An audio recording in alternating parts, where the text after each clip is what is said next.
হরে কৃষ্ণ সবাইকে, আশা করছি তোমরা সকলেই ভালো আছো। তো যখনই এখানে কাঁঠাল দেখি তখন বাংলাদেশের কথা খুবই মনে পড়ে যায়। আর এইখানে কাঁঠালগুলা এত শক্ত যে কাটতে গেলে বোঝা যায় যুদ্ধ করতে হয়। তো দেখো আমিও কাঁঠাল একটা নিয়ে আসছি প্রভু, তো এটা আমি চাচ্ছিলাম একটু কাটতে, কিন্তু পারতেছি না দেখে আমার এত বিরক্ত লাগতেছিল। তো খুবই কঠিন, খুবই আঠার মতো লেগে থাকে আর শক্ত। আর বাংলাদেশে যখন আমরা কাঁঠাল খুলতাম কি সুন্দর, মানে কাঁঠালটা একটু কাটলেই রুয়াগুলো একদম টুস করে বেরিয়ে চলে আসে, কিন্তু এখানে এত আঠার মতো লেগে থাকে, মানে কোয়াগুলো তো লেগে থাকেই, কাঁঠালটা খোলাই যাচ্ছে না। মানে আমি অনেকভাবে ট্রাই করতেছি।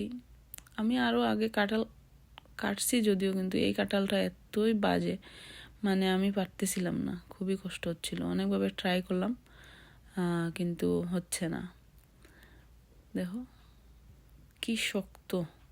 আর ইদানিং আমার হাতেও একটু প্রবলেম, মানে হাতে আমি জোর দিতে পারি না, হাতের মধ্যে একটু প্রবলেম হয়েছে, তো সেই জন্য আরও বোধহয় পারতেছিলাম না। তো অনেক যুদ্ধ করলাম কিন্তু কোনো কাজে হচ্ছে না। নানানভাবে আমি কাটতেছি এইদিকে ওইদিকে, কিন্তু হচ্ছে না।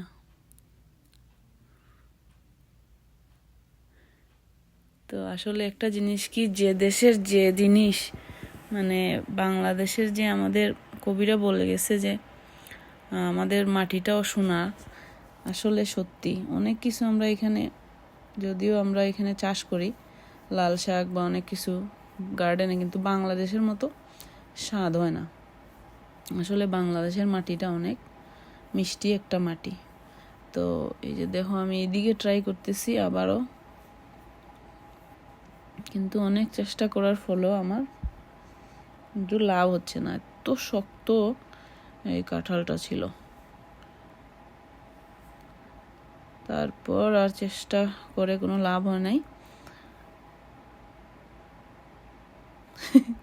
অনেক জোর দিচ্ছিলাম, নো ওয়ে,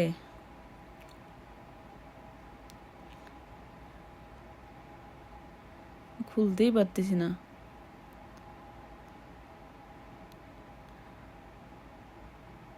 কি একটা লোহা দিয়ে বানিয়ে রাখছে লাগতেছে। তারপরে দেখো এখন আমি ব্যর্থ, আমি হাত ধুয়ে নিলছি।